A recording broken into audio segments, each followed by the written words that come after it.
5 дугаар бүлэг. Хүний уналт. Өмнөх бүлгийн төгсгөлд тавьсан асуултанд өгөх Христ итгэл биширлийн дагуух хариулт нь уналтын талаарх сургаал дотор оршдог. Энэхүү сургаалын дагуу бол хүн Бурхны тэрж бай тухай өөрсдийнхөө нүдэнд хүртэл аимшигтай амьтад болсон шалтгаан нь Бурхан тэднийг анхнаасаа ийм байхаар бүтээсэнд бус. Харин хүн төрлөختөн чөлөөт хүсэл зоригоо буруу ашигласнаас болж өөрсдөө ийм нөхцөл байдалд хүргэсэн ажээ. Миний бодлоор уналтын талаарх сургаалын гүйцэтгэх ёстой цорын ганц үүрэг бол ердөөл энэ. Энэ онол нь хором үгийн гарал үүслийн талаарх Христийн сургаалаас гажсан дараах 2 онолыг үгүйсгэхийн тулд байдаг. Эхнийх нь монизм онол юм. Энэ онолын дагуу бол сайн муугийн аль альнийхэн дээгүүр оршдог нэгэн болох Бурхан өөрөө бидний сайн муу гэж нэрлэгддэг үр дагавруудыг ядгуургүйгээр бий болгож байдаг гэж үзэх ажээ. Харин нөгөө нь хоёрдмол үзэл буюу дуализм юм. Энэ онолын дагуу бол Бурхан сайныг бүтээдэг боловч түүний эсрэг талд оршиж мууг бүтээж байдаг бас нэгэн бие даасан хүч бий гэж үздэг байна. Христ итгэл бишрэл нь энэ хоёр үзлийн аль альнийх нь эсрэг тал зогсдог. Ингэхдээ Бурхан бол сайн. Тэрээр бүх зүйлийг тэдний сайн сайхны төлөө сайнаар бүтээсэн. Түүний бүтээсэн сайн зүйлсийн нэг тухайлбал оюун ухаантай бүтээлд өгөгдсөн чөлөөт хүсэл зориг нь мөн чанартай муугийн боломжийг бас агуулж байсан тул бүтээл нь энэхүү боломжийг ашигласнараа муу болсон гэж үздэг. Энэ бол уналтын тухай онолын гүйцэтгэх ёстой цорын ганц үүрэг гэж үздэг.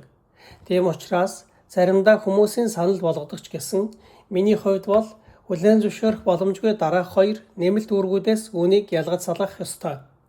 Нэгдүгээрт энэ онол нь Бурханд бүтээснээсээ бүтээгээгүй дээр байсан уу гэсэн асуултанд хариулт болно гэж би боддоггүй.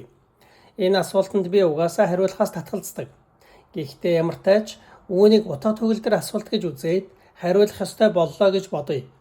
Тэгвэл Бурхан бол сайн гэдэгт итгэдэг миний хувьд энэ асуултанд гарцаагүй тийм гэж хариулах болно. Гэхдээ энэ асуулт утга төгөлдөр асуулт мөн эсэхэд би эргэлздэг. За утга төгөлдөр байлаач гэсэн үнц нь үнэлэмжийн талаарх өөрийн хэмжүүрээ үндэс болгосон хүний ухаанаар хариулж хүчрэх зүйл гэж би бодохгүй байна. Хоёрдугаарт би эртний өвөг дээдсийнх нь буруугаас болж хувь хүнийг шийдэх нь шударгасны үүднээс зөвхт байдал гэдгийг нотлоход уналтын онолыг ашиглах боломжтой гэж бодохгүй байна.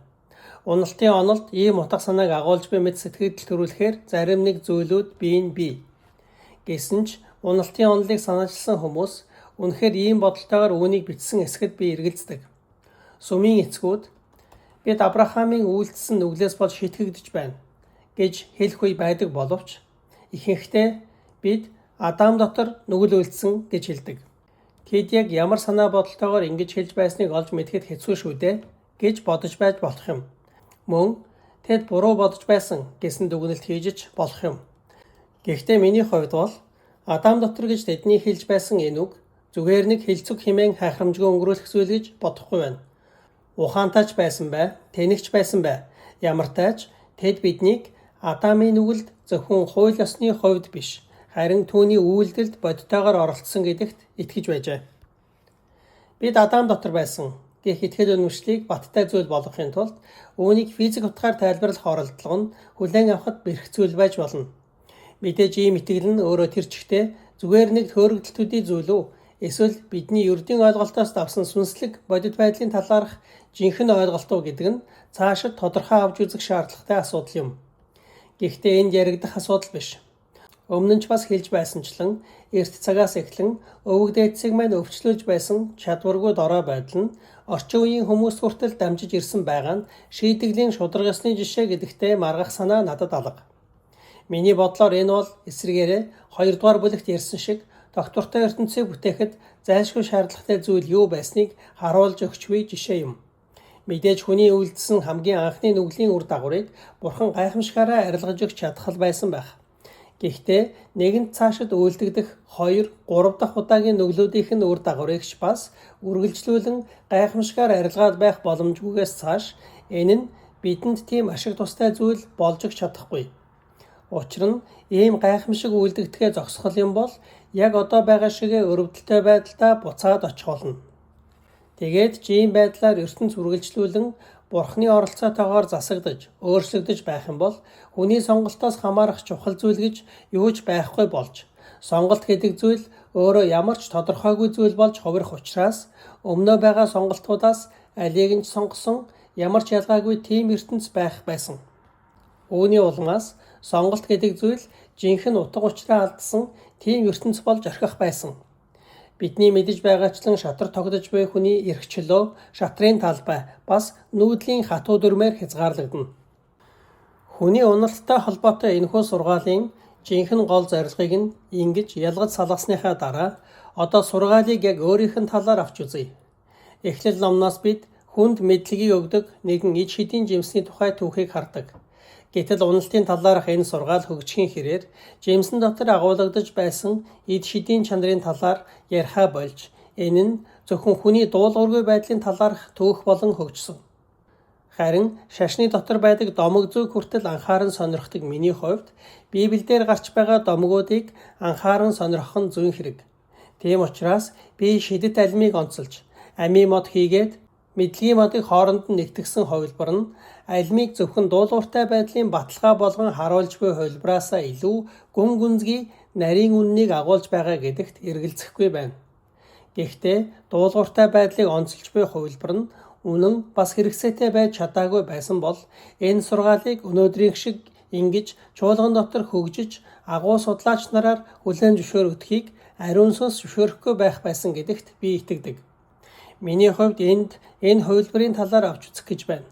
Энэ хувилбар гарч ирж хөгжихөөс өмнө байсан эхний хувилбар нь илүү гүн гүнзгий утга санааг илэрхийлж байгаа гэдэгт би итгэдэг.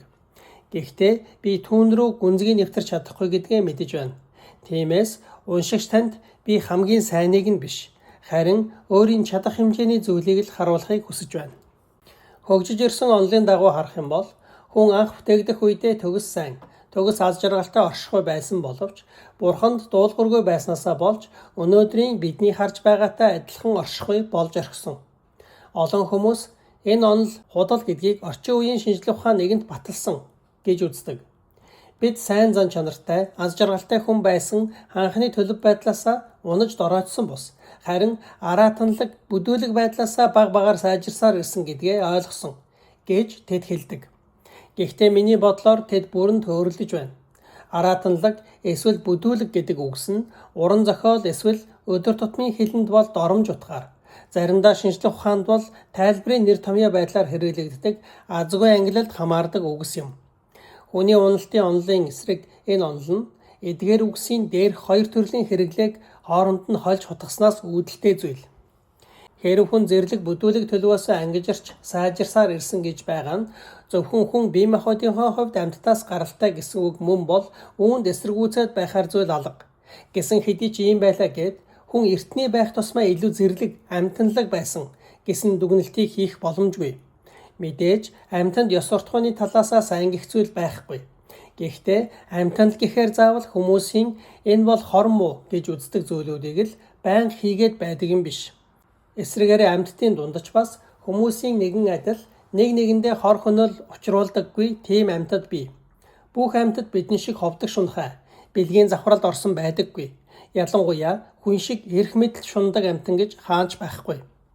Үүнчлэн анхны хүмүүс зэрлэгүүд байсан гэж байгаа нь тухайн үед соёлын өв гэхээр зүйл бараг байгаагүй зэрэгцээ олдсон цөөхөн олдрууд нь ч өнөө цагийн зэрлэг бүдүүлэг хүмүүсийн хийж буй зүйлсийн нэгэн адил болох байсан гэсэн утгаар ингэж хэлж байх юм бол энэ нь үнний ортой зүйл гэж харж болно. Гэтэл харин анхны хүмүүс бол садар самун, харгас, хэрцгий, найдаж болохооргүй хүмүүс байсан гэсэн утгаар ингэж хэлж байх юм бол энэ нь үндэслэлгүй зүйл болж таарна. Энэ нь дараах хоёр шалтгаантай. Нэгдүгээрт орчин үеийн антропологчид болон номлогчид өмнөх үеийнхний зэрлэгүүд хэмээн нэрлэж байсан тэдгээр хүмүүсийн талаарх таагүй дүр зургийг дэмжих хүсэлгүй байдаг. Хоёрдугаарт эртний хүмүүсийн үлдээсэн олдруудыг харах үедээ та өнөө үед яг адилхан зүйлийг хийж байгаа хүмүүстэй тэднийг бүх талаараа адилхан байсан гэж харах боломжгүй. Энд бид түүхийн өмнөх үеийн хүмүүсийг судалдаг судлаачдын унахтаа амархан байдаг занганд унахгүй тулд болгоомжлох ёстой. Түүхийн өмнөх үеийн хүмүүс Яг л хэлэгдэж байгаа шигэ түүхийн өмнө амьдарч байсан учраас тэднээс үлдсэн эд зүйлээр нь л зөвхөн дамжуулж тэдний ямар хүмүүс байсныг мэдэх боломжтой байна. Мэдээж илүү сайн нотлох баримт бүхий олдуруудыг илрүүлж чадахгүй байгаа нь археологчдын буруу биш ээ. Гэхдээ ийм нотлох баримтаар хомос байгаа нь байх ёстой төвшнгөөс хэтэрсэн дүгнэлт хийх байдал руу уруу татдаг. Өөрөөр хэлбэл илүү боловсронгуй багаж хэрэгсэл бүтээж чадаж байгаа нийгэм нь бүх талаараа илүү гарамгай хөгжсөн байсан гэсэн таамаглалд хүргэдэг. Гэхдээ энэ нь худал таамаглал гэдгийг хэн хүнгүй мэдэж чадна. Ийм таамаглалын дагуу бол өнөө цагийн зав чөлөөтэй чинээлэг анги давхарга нь Викториягийн үеийнхээс бүх талаараа илүү гарамгай сайн гэсэн дүгнэлт гарах ёстой болж байна. Тодорхой үнэн юу вэ гэвэл хамгийн бүдүүлэг хийцтэй шавар сав хийж байсан түүхийн өмнөх үеийн тэр хүмүүс хамгийн сайхан шүлгийг бичиж байсныг бид мэдэхгүй байж болно. Эртний хүмүүсийг өнөөгийн зэрлэгүүдтэй харьцуулах үед энэ таамаг утгагүй гэдэг нь бүрч тодорхой болдог. Багаж хэрэгсэл нь болох бүдүүлэг байлаа гэд энэ нь тэдгээрийг хийсэн хүмүүсийн оюун санааны ухамсар ямар байсныг тодорхойлохгүй. Туршиж, алдаа хийх замаар эхлүүлж байгаа юм бүхэн эхэндээ тухайн хүний онцлог шин чанараас үл хамааран болох бүдүүлэг байхаас өөр аргагүй. Яг адилхан ваарнууд байлаач гэсэн хамгийн анх бүтээгдсэн ваарны хувьд бол бүтээсэн нэгнийхээ суу тухаантайг илтгэх болно. Харин түүнээс хойш хэдэн мянган жилийн дараа бүтээгдсэн нөгөө ваарны хувьд бол яг адилхан байлаач гэсэн бүтээгчийнхээ маруухан нэгэн байсныг л илтгэх болно. Эртний хүмүүсийн талаарх орчин үеийн хүмүүсийн үнэлгээ нь тэрчигтээ манай соёл иргэншлийн нийтээрээ үйлдэж буй том нүгэл гэж хэлж болох олдуруудыг шүтэн бишрэх явдал дээр суурилж байдаг. Эртний өвөг дээдс маань нойр солих эмээс бусад бүх зүйлүүдийг нээсэн гэдгийг бид мартдаг. Хэл, гэр бүл, хувцас хунар, гал хэрэглэх арга, мал аж ахуй, дугуй, усан онгоц, шүлэг яруу найраг, газар тариалан гэх мэт зүйлсийг өглөөлөн үлдээснийх нь хувьд бид тэдэнд талархах ёстой. Тийм учраас шинжлэх ухаанаар бол уналттай холбоотой онолыг баталж чадахгүй, бас үгээсгэж чадахгүй. Энэ сэдвийг сурч судалж байгаа оюутан мөн л бол заавал талархлаа илэрхийлэх ёстой. Орчин цагийн теологч нэгэн эрхэм энэ асуудлыг илүү гүн ухааны талаас нь хөндөж авч үзсэн байдаг. Энэ зохиолч нүгэл гэсэн ойлголт бий болохын тулд зөрчигдөх хууль нь эхлээд байх ёстой гэдгийг онцолсон. Гэтэл хүнд байдаг сүргийн зүүн совин гэсэн зүйл зан заншил болж тогтож, аяндаа тэдгээр нь хатуу хууль болж тогттол олон зуун жил шаардагдах байсан тул анхны хүн анхны нүглийг үйлдсэн байх учиргүй. Тэрээр хүнд байдаг сайн чанар ба сүргийн зүүн совин нь ерөнхийдөө хоорондоо давхцаж байдаг бөгөөд хамгийн анхны гэм нүгэл гэдэг зүйл үндэсэндээ нийгмийн холбогдолтой нүгэл байсан гэсэн санааг илэрхийлсэн байдаг. Гэхдээ уламжлалт сургаалуудын дагуу бол хүний үйлдсэн хамгийн анхны гэм нүгэл нь хөрштэй биш, харин бурханд дуулуургүй байснаар бурханы өмнө үйлдсэн гэм нүгэл байсан гэж үздэг. Тэгээд ч уналтын онолыг жинхэнэ утгаар нь гаргаж ирэхийн тулд нийгмийн ёс суртахууны төвшнгөөс хавьгүй гүнзгий төвшин, цаг үеийг давсан төвшингийн хамгийн том нүглийг олж илрүүлэх ёстой гэдэг нь тодорхой. Гэгэн Августин энэ нүглийг бардамналын үр дүн, өөрөөр хэлбэл бүтээл байр сууриа орхиж, бие дааж өөрөөрөө оршин тогтнохыг хичээсний үр дүн гэж дүрсэлжээ. Энэ нүглийг үйлдэхэд нийгмийн нарийн төвөгтэй нөхцөл байдал, асар их туршлага, оюун санааны өндөр хөгжил шаардлагагүй. Бүтээл нь бурхныг бурхан гэдгийг мэдэж, өөрийгөө мэдэх тэр агшинд бурхныг өөрийнхөө төв болгох уу, амь хүнээ өөрийнхөө төв болгох уу гэсэн аимшигтай сонголтын өмнө ирдэг. Энэ бол соёлтой боловсон хүнээс ахуулаад балчир хүүхэд, эрдэм номгүй тариачин, мөн нийгэмшсэн хүн байтугай тусдаа ганцаараа амьдарч буй хүнч өдөр бүр үйлдэж байдаг нүгэл юм. Энэ нь хувь хүн нэг бүрийн амьдралд илчлэгдэж байдаг уналт. Өөрөөр хэлбэл хувь хүн нэг бүрийн амьдралд өдөр бүр илчлэгдэж байдаг уналт учраас бүхий л нүгэл тус бүрийн ард байр сууриа эзэлсэн байдаг үндэсэн нүгэл юм. Яг энэ мөчид ч гэсэн та бүхэн болон бид энэ нүглийг үйлдчил суугаа юу? Эсвэл үйлдэх гэж байгаа юу? Эсвэл хэдийн үйлдчихэд гэмшиж суугаа биз? Бид өглөөгөр нүдэ нэмэгцэн шинэ өдрийг бурхны хөл тавихыг хүссэн сэтгэлээр дүүрэн байдаг. Гэхдээ сахлаа хусаж дуусахаас өмнө өдөр хэдийн минийх болсон байдаг бөгөөд бурханд зориулж буй жаахан цаг маань яг л өөрийн хитвжиндэх мөнгнөөсөө татварт зарцуулж буй мэт. Эсвэл угаасаа минийх гэж бодож байгаа цагаасаа хомслон зарцуулж буй мэтээр мэдрэгдэж эхэлдэг.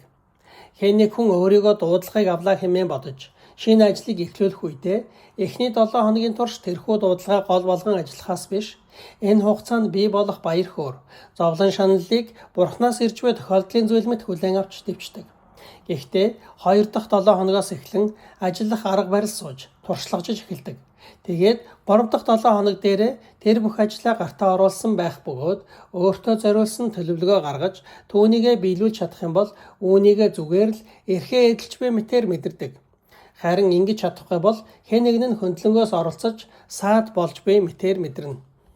Огтхон ч урдаас тооцоолсон зүйлгүй, хүсэл шуналгүй, муу санаагүй, Бурханаас нүүр буруулсан зүйлгүйгээр сэтгэл хөдлөл мэдрэмжийнхээ дагуу хайртай хүнээ тээвэрч буй хүний хувьд сэтгэл хөдлөм бэлгийн таашаалыг цэврээр мэдэрдэг.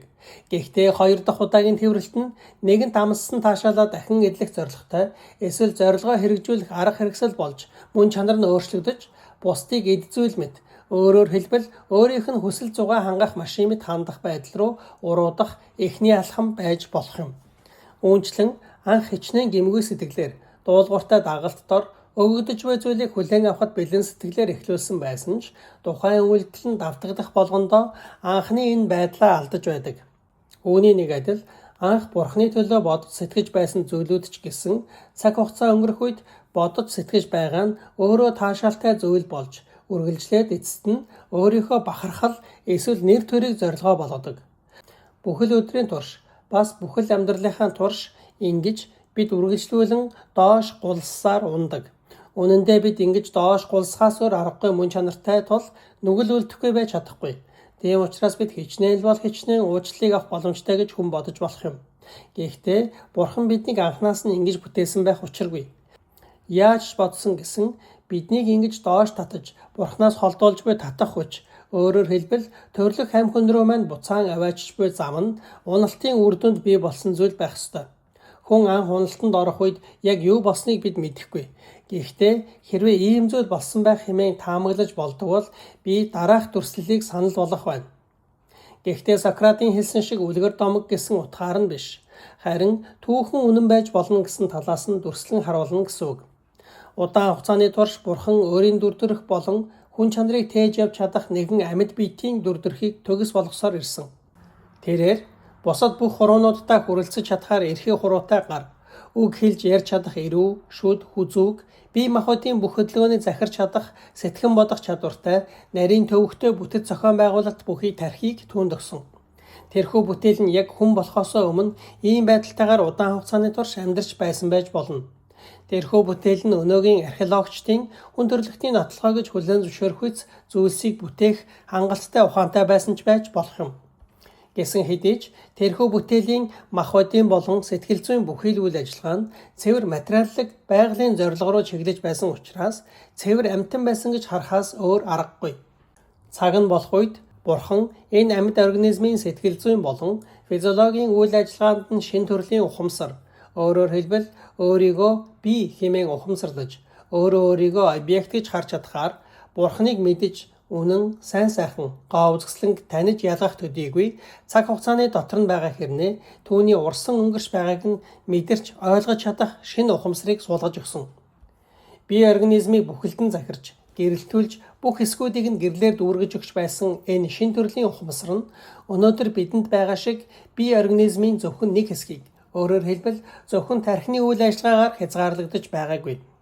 Тэр үед хүн бүхэлдээ энэ ухамсар байсан. Орчин үеийн йогоор хичээлдэг хүмүүс үнэнч бай, худалч бай. Йог нь бидний хоол боловсруулах эрхтнүүд, цусны эргэлт зэрэг биеийн бараг бүхий л үйл ажиллагааг удирдах чадна гэж үздэг.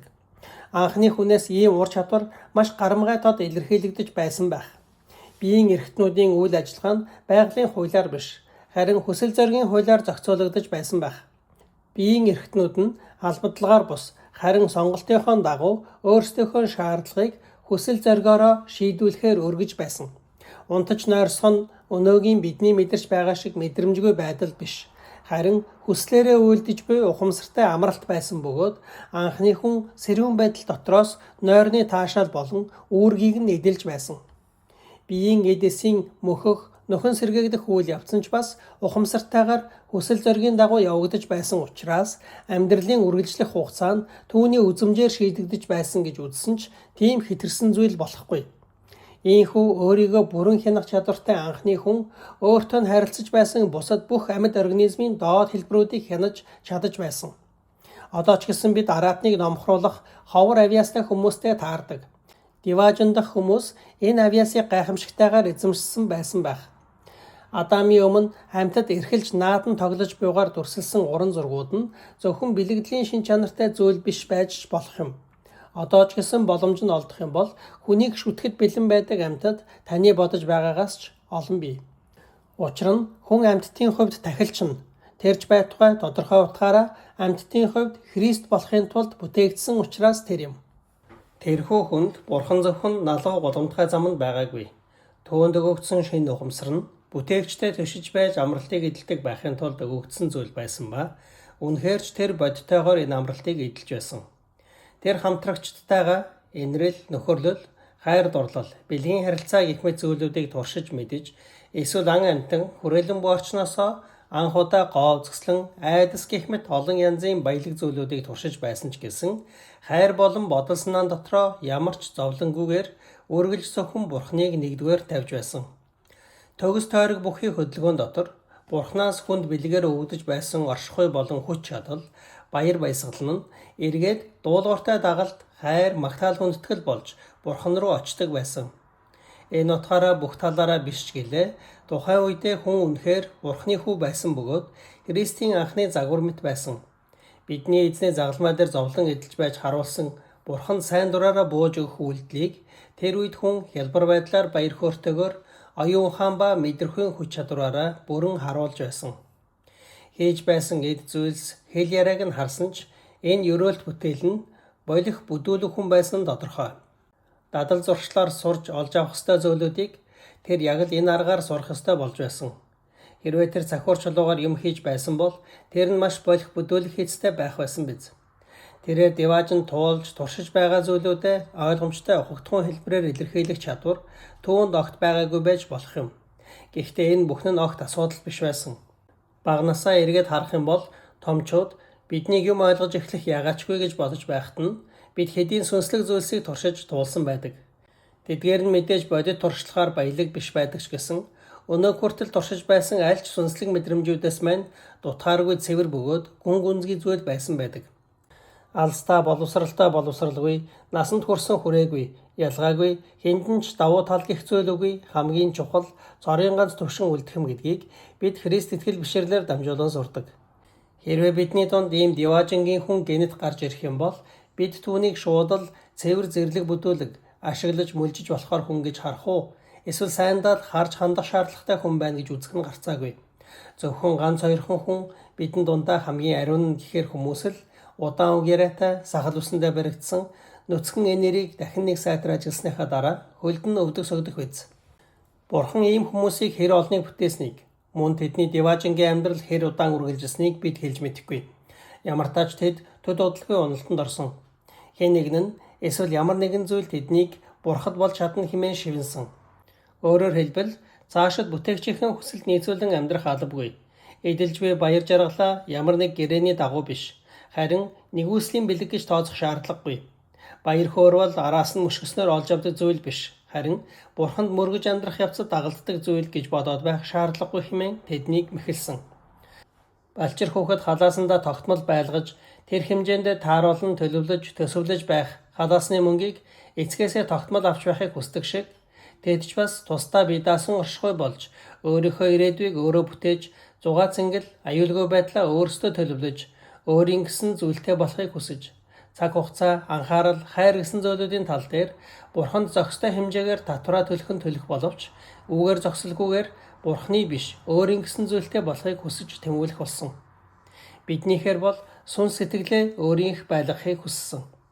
Гэхдээ энэ бол худал хуурмаг амьдралаар амьдрна гэсэн үг. Учир нь бидэнд байгаа сүнс сэтгэл маань биднийх биш. Тэд Бурханд хандан энэ таны эзэмшил биш, харин миний эзэмшил гэж хэлж болох газрыг орчлон ертөнцийн хааныг булан тохоогоос олж авахыг хүсжээ. Гэвч тийм булан тохой гэж байхгүй. Тэд нэр үг байхыг хүсэж байсан боловч үнэндээ бол зөвхөн тэмдэгнэр төдий зүйл бөгөөд мөнхөд тэмдэгнэр чигээрээ байхаас өөр аргагүй оршихгүй юм. Ийм зөрчилтэй биелэгдэх боломжийн хүсэл тэмүүлэл нь нэг бодит үйлдэлээр илэрхийлэгдсэн үү? Эсвэл удаа дараагийн үйлдэлүүдээр илэрхийлэгдэж байсан уу гэдгийг бид мэдэх боломжгүй. Тэдний энэ хүсэл жимс эзэнтэй шууд холбоотой байх гэж би боддогч энэ бол чухал асуудал биш. Үүнчлэн бүтээл өөрийнхөөрөө зөрүүдэлж байгаа нь бүтээлийнхэн жинхэнэ байр суурин дээрээс гажиж буй үйлдэл байсан тул энэ нь уналт гэж хэлж болох зорын ганц нүгэл юм. Үүнээс болж бий болсон аимшигтай үр дүн харах юм бол хүн төрөлхтний үйлдэлсэн анхны энэ гэм нүгэл нь маш ноцтой жигшүүртэй зүйл хэрнээ бас нөгөөтэйгүр уналтанд орсон хүнд байдаг уруу таталтаас чөлөөтэй оршихуй байсан ч үйлдэж болохоор тийм нүгэл байх учиртай. Гэхдээ чиглэлээ өөрчилж Бурханаас амь хүн рүүгээ эргэсэн хүний хувьд дээр хоёр болцлын аль алийг нь хангаж өгсөн. Энэ бол Деважингийн хүнч үйлдэж болохоор нүгэл юм. Учир нь амь хүн оршиж байгаа нь өөрөө тэр чигтээ эхнээсээ л дотроо амь хүнийг шүтэх аюулыг агуулж байдаг. Нэгэнт бий гэж зүйл байгаа учраас өөрийгөө биш Бурханы чиглэж амьдрна гэж байгаа бол аарсаар жижиг зүйлүүдээр ч гэсэн Бурханд зайлшгүй зайгаа тавьж өгөх ёстой болно. Хэрвээ болдог бол ингэж хэлмээр байна. Энэ нь угаасаа бүтээлийн мөн чанарт нь байдаг сул тал учраас Бурхан энэ зэргийн эрсдлийг байх ёстой зүйл гэж үзсэн мэт. Мөн анхны нүгэл нь маш жигшүүртэй нүгэл байсан. Яагад гэвэл Деважингийн хүний татгалзах ёстой амь хүн нь дотроо өөрөөсөө татгалзаж бууж өгөхийг бүрэн эсэргүүцэх зан төлөв хараахан суугаагүй байсан. Жишээлбэл түүнд байсан өгдөл нь бүхэлдээ хүсэл зоригтой захирагдж байдаг оюун санаа бүхий бие махбод болон албадаагүй байсан ч бүхэлдээ сайн дураараа Бурхан руу ханддаг хүсэл зоригоос бүрдэж байсан. Уналтанд орохын өмнө хүнд байсан зай тавьж өгөх гэсэн ойлголт нь ямар нэг зөрчил тэмцэл бүхий утгаснааг агуулж байгаагүй. Харин сайн дураараа даван туулахад бэлэн, өөрийгөө хайрлах өчүүхэн сэтгэлээ баяртайгаар даван туулахад бэлэн гэсэн утгаснааг агуулж байсан. Бид заримдаа үүнтэй төстэй зүйлийг өөрөөр хэлбэл хайр дурлалаасаа болж халуун сэтгэлээр өөрөөсөө татгалзаж байгаа дүр зургийг олж хардаг. Үүнчлэн Деважингийн хүнд өөрийг нь зааж буй би гэсэн бодит зүйл байснаас биш, би гэдэг хүнийг сонгох мэхлэлт. Өөрөөр хэлбэл амь хүн рүүгээ тууштай шилжихийг хүссэн хандлага эсвэл хүсэл тэмүүлэл байгаагүй. Уналтанд орохын өмнөх мөч хүртэл хүний сүнс сэтгэл махбодоо бүрэн захирч чадаж байсан. Бурхан дуулууртай байхаа болсон ч гэсэн сүнс сэтгэл нь махбодоо бүрэн захирах чадвараа хадгалж чадна хэмээн тэд найдаж байсан нь тодорхой.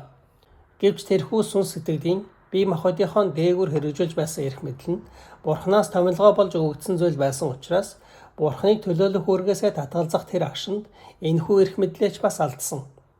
Оршихуйн их усрээсээ өөрийгөө тусгаарласнаар тэрээр хүч чадлынхаа их ундаргаас ч өөрийгөө тасалж орхисон.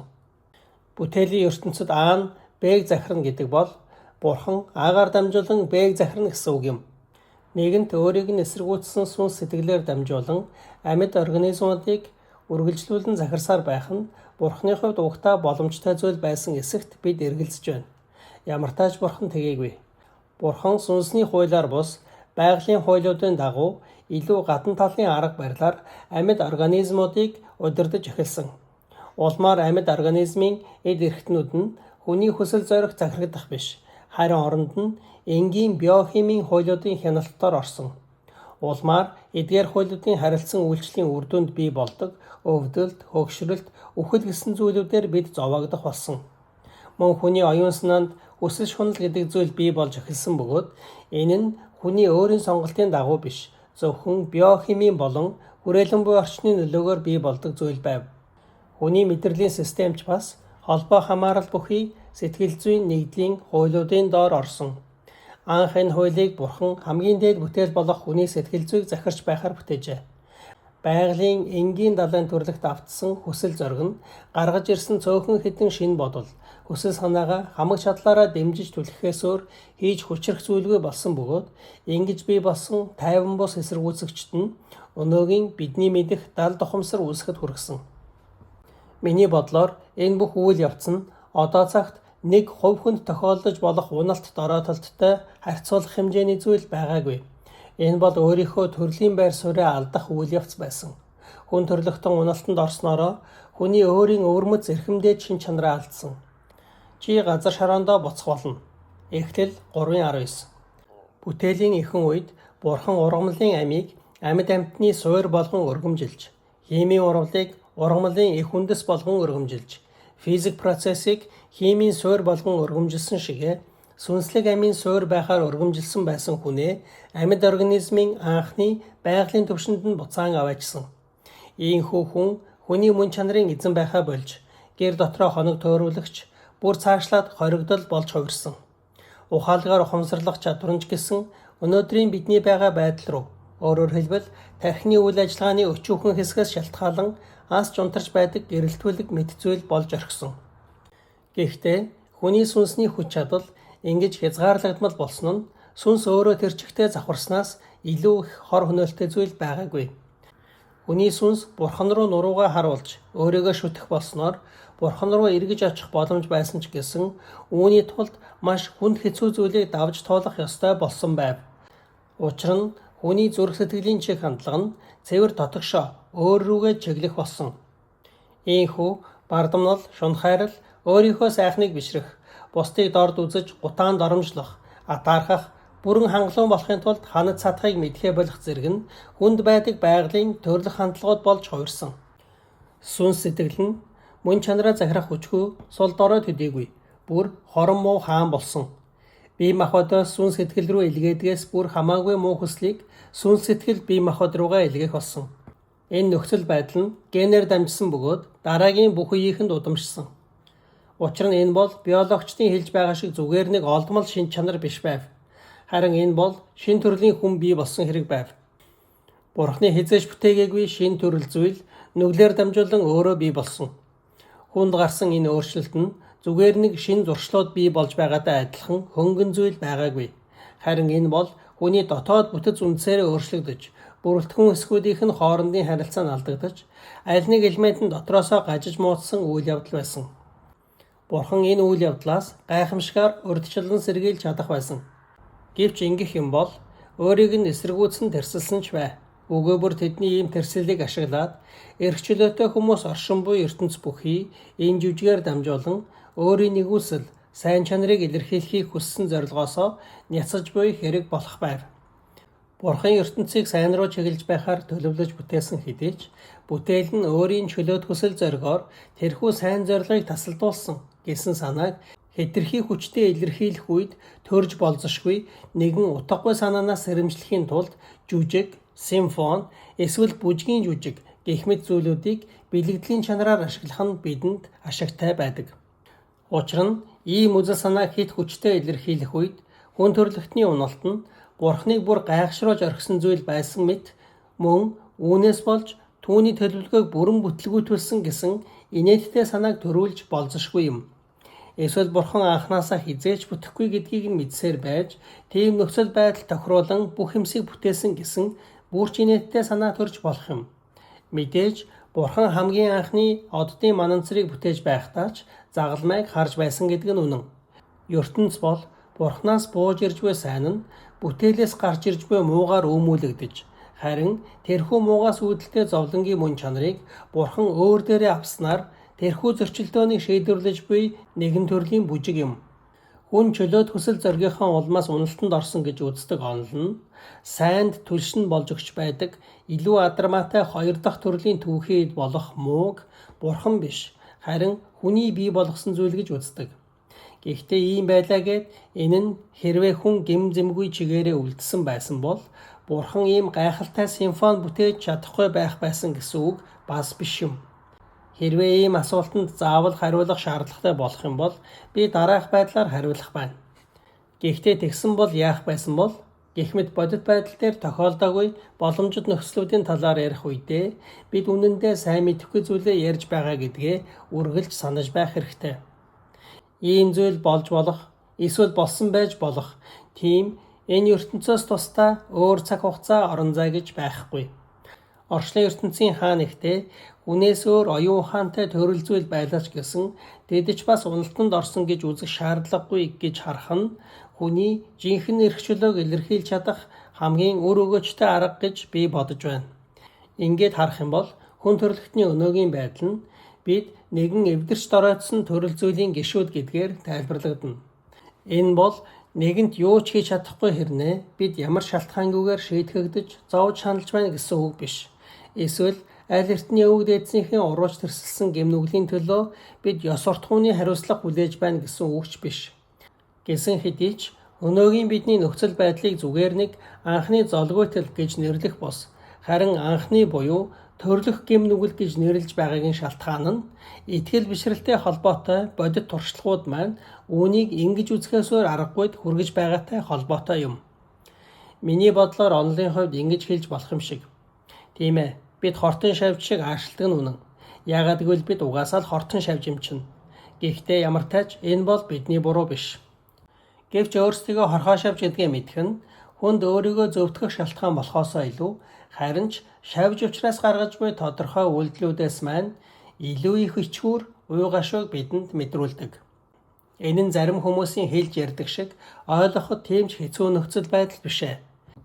Ийм нөхцөл байдал бидний дундаж бас тохиолддог. Маш муу орчинд өсөж торинсон хүүхэд анх удаа аятай зөв айл дээрж амьдрах үед ийм нөхцөл байдал үүсдэг. Тухайн айлын хүмүүс хүүхдийн дээрлэхүү, хулчхар, мэхлэгч, худалч байгаа нь өөрийнх нь буруу биш гэдгийг мэднэ. Гэсэн хэдий ч ямар учраас ийм хүмүүжлтэй болсноос нь үл хамааран хүүхдийн одоо гаргаж байгаа энэ зан чанарыг тэд жигшсэн хэвээр байх болно. Тэр айлын хүмүүс түүний энэ зан чанарыг ихэд жигших бөгөөд энэ нь ч зөв. Тэд хүүхдийг яг одоо байгаа чигээр нь хайрлах чадахгүй. Харин түүнийг өөрчлөхийн тулд хичээж л чадна. Нэг талаасаа бид хүүхэд ийм орчин нөхцөл төрж өссөн нь үнэхээр золгүй хэрэг гэж бодох боловч нэгэнт хүүхэд өөрөө тусдаа нэг зүйл.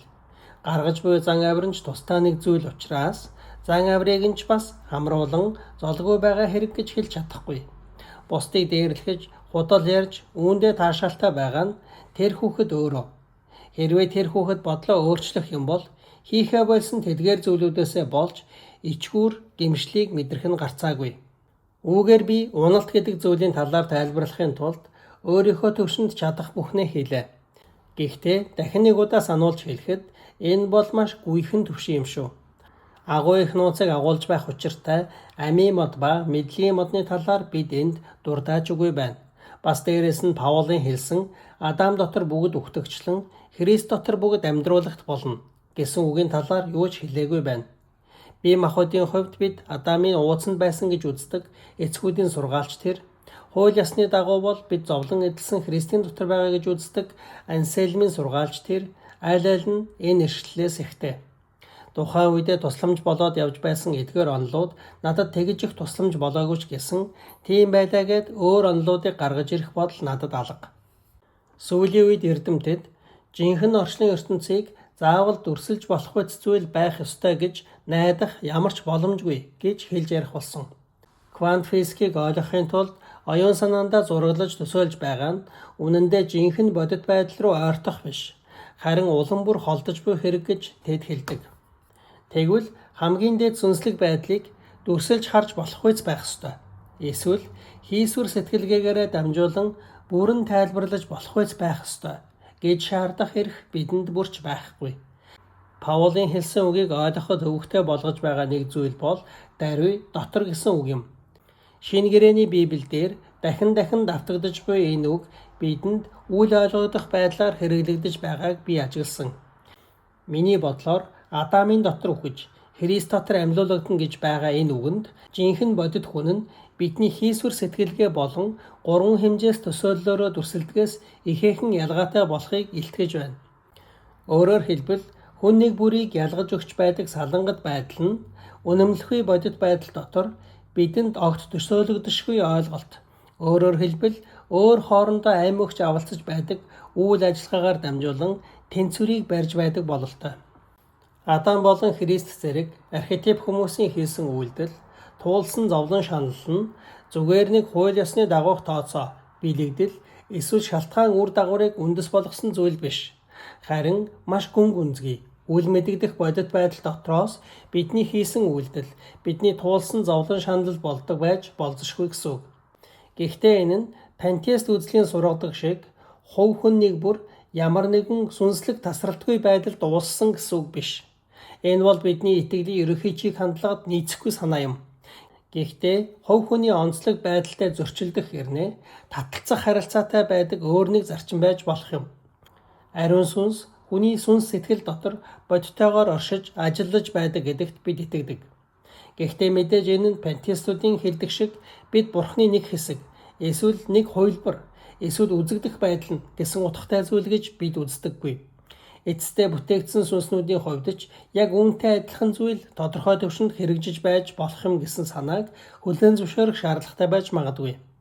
Өөрөөр хэлбэл хүн бүр тусдаа биедан орших боловч үнэндээ бусад сүнснүүдийн дотор бодитойгоор оршиж байж болох юм. Энэ нь яг л бид бодисын талаарх ойлголтуудын дотор байдаг өөр хоорондын алсын зайнаас үйлчлэх нөлөөг хүлээн зөвшөөрөхөөсөөр аргагүй болдогтой адилхан зүйл гэж бодож байна. Хуучин гэрээнд ч бас заримдаа хувь хүний талаарх ойлголтыг үл тоомсорлож буй байдал ажиглагддгийг хүн бүр анзаарсан байх. Бурхан Яаковт "Би чамтай хамт Египтэд очиод заавал чамайг буцаан авчирна" гэж амласан. Яаковын цогцыг Палестинд оршуулж үр удам нь Египтээс зүгтэн гарснаар энэхүү амлалт биелэлээ олсон. Энэ ойлголтыг зүгээр л хувь хүнийг ямагт үл тоомсорлож, овг гэр бүлийг чухалчлан үздэг байсан эртний бүлэглэлүүдийн нийгмийн бүтцтэй холбон тайлбарлах нь зүйтэй. Гэхдээ бид энэ холбоог ижил ач холбогдол бүхий хоёр санаагаар илэрхийлэх ёстой. Нэгдүгээрт, тухайн үеийн нийгмийн харилцаа нь одоо бидний харж чадаж байгаа зарим үннүүдийг харах боломжийг эртний хүмүүсээс хааж байсан. Хоёрдугаарт, тэдний нийгмийн харилцаа нь одоо бидний харж чадахгүй байгаа хэд хэдэн үнэнд тэднийг маш мэдрэмтгий болгож өгч байсан. Legal fiction, өөрчлөлт, гавьяа ба буруутгал шилжих гэх мэт ойлголтууд нь өнөөдөр бидэнд хиймэл зохиомол зүйл мэт санагддаг шигэ тэдэнд бас тэгж санагддаг байсан бол эдгээр ухагтхуунууд нь шашны сургаал дотор тийм чухал байр суурь эзэлж чадахгүй байсан биз. Хөшгөөр халахлагдсан мэт ойлгомжгүй асуудал руу нэг удаа өнгийн харах нь зөв гэж би хувьдаа үзсэн учраас л энэ сэдвийг нэг удаа хүндэснөөс энэ бол миний үндсэн аргументийн нэг хэсэг биш гэдгийг дахин онцолж байна. Зовлонгийн асуудлыг шийдэх гэж байна гэд хөндлөнгийн өөр асуудлыг энд татаж оруулж ирэх нь илэрхий утгагүй хэрэг. Хүн гэдэг төрөл зүйл өөрөө өөрийгөө завхрал хүргэсэн тул одоогийн нөхцөлд бидний хувьд сайн гэдэг зүйл бол юуны түрүүнд мөн чанараар нь биднийг засаж, буцааж голдролд нь оруулж чадах тэр сайныг л хэлнэ. Энэ бүлгийн гол сэдэв бол энэ. Ингэж биднийг засаж, голдролд нь оруулж өгөх тал дээр зовлон гэдэг зүйл бодитойгоор ямар үүрэг гүйцэтгэдэг болохыг цаашид авч үзэх болно.